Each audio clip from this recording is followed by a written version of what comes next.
video in response to questions about whether Jupiter has tilted on its axis. There have been some pictures being posted which show Jupiter before and after photos. They show Jupiter on one date tilted one way, and they show Jupiter on another date tilted another way, and the claim has been made that Jupiter has tilted on its axis for some reason. Some people are blaming Nibiru, other people are linking it to 21st December, and other people have other explanations. So we're going to have a look and see if we can see what's going on with Jupiter. Is there a reasonable logical explanation, or is there something strange going on? Here we see Jupiter. This is 18 minutes past 7 p.m. Daylight Saving Time, New Zealand. My location is set to Wellington, New Zealand, and we can see that Jupiter is just on the horizon. It's about to rise. So we're looking northeast at the moment. Remember, I'm in the southern hemisphere, which means that from my point of view, Jupiter and the Sun and the Moon and the planets will appear to cross over in the northern sky. If I'm in the northern hemisphere, then I've got the opposite view, where the planets appear to cross over in the southern sky. If I'm nearer the equator, then they will be crossing over more or less directly overhead. Okay, so this is a southern hemisphere view. I've got Jupiter centered, and what I want to do is I'm going to speed up time so that we can watch Jupiter cross the sky. So we're going from the northeast, and just keep an eye on the time there. As we can see, we're coming up to 9 p.m. at the moment, and I want you to notice the line. The green line is the ecliptic, which is the apparent path that the Sun and the planets take across the sky. Notice it's starting to flatten out now as we're at the midpoint, and now it is actually sort of tilting the other way. This is because of the rotation of the Earth. So here we are. I'm just going to stop this in a minute. We're looking west-northwest now. Jupiter is about to set in the northwest, and again, that's a southern hemisphere view. The other thing to notice is that we've got Orion here, and we can see the belt, Orion's belt, the three stars here. We can see the three stars. Well, it's actually two stars in the nebula, really, and Orion. If I zoom this in for you, you can see Orion clearly there. We've got the three stars along the bottom. This is also known as the pot. A lot of people are familiar with this as the pot instead of Orion. But I want you to notice the angle of the stars on the bottom of the pot there, or Orion's belt, and also in the handle of the pot, or Orion's sword. Okay, I'm going to run this backwards again so that you can have another look at that. I've just got to center Jupiter. Okay, so as I run it backwards, just keep an eye on this line here, the ecliptic line, and also the angle of the stars in Orion, and you'll notice that as we go backwards, the angle of Orion is going to change considerably.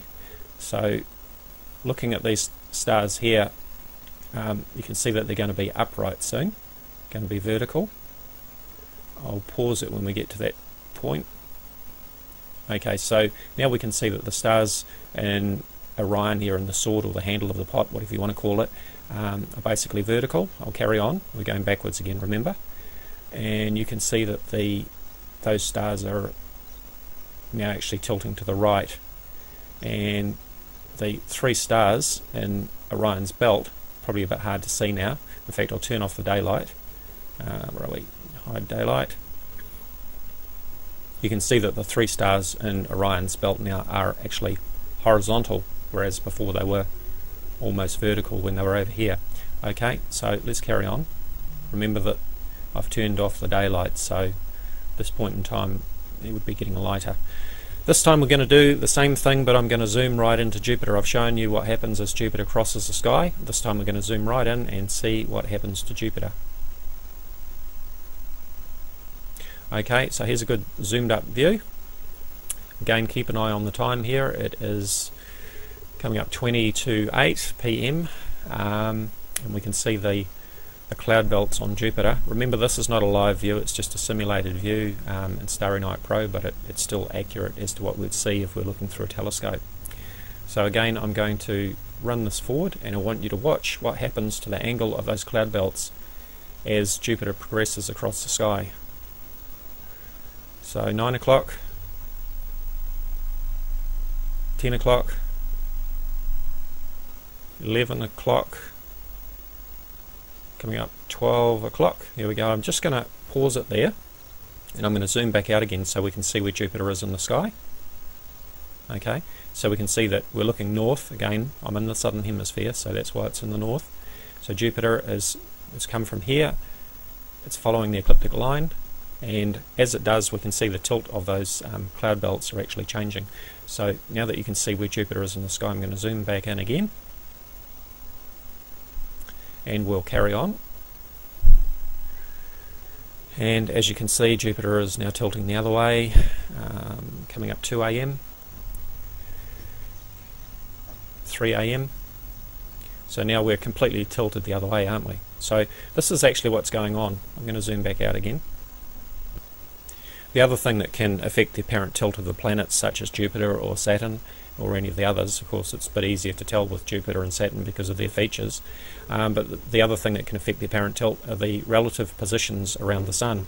Obviously when we're looking at Jupiter from the Earth, well, 6 months later the Earth is going to be on the other side of the Sun, so our relative viewing angle is going to be different, and the orbits of the planets are not flat with the plane of the Sun.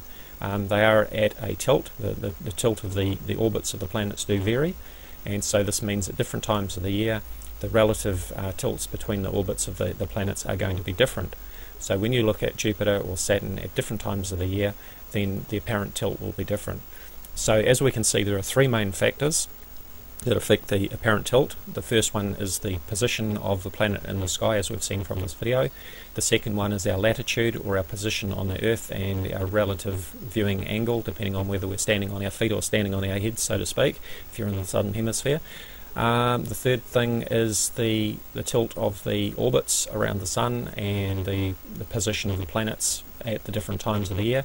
And then to add a fourth thing is, whenever we take pictures of the planets through a telescope, we attach a camera, obviously, and the orientation of the camera can also be different. If the camera is slightly rotated on the telescope, then obviously the tilt will appear to be different as well. This is the same as if you're taking a photograph with your camera and you're holding it, instead of holding it upright or horizontal, you are holding it, say, at a 45-degree angle. It's the same sort of thing. So hopefully this has helped clear up those questions, and if there are any questions, please leave a comment, and as always, do check out my Facebook discussion page, Voices of Reason to Explain X, V.O.R.T.E.X. I'll put a link in the description area for you. Thank you for watching. Hello YouTube. This is a quick video in response to questions about whether Jupiter has tilted on its axis. There have been some pictures being posted which show Jupiter before and after photos. They show Jupiter on one date tilted one way, and they show Jupiter on another date tilted another way, and the claim has been made that Jupiter has tilted on its axis for some reason. Some people are blaming Nibiru, other people are linking it to 21st December, and other people have other explanations. So we're going to have a look and see if we can see what's going on with Jupiter. Is there a reasonable logical explanation, or is there something strange going on? Here we see Jupiter. This is 18 minutes past 7 PM daylight saving time, New Zealand.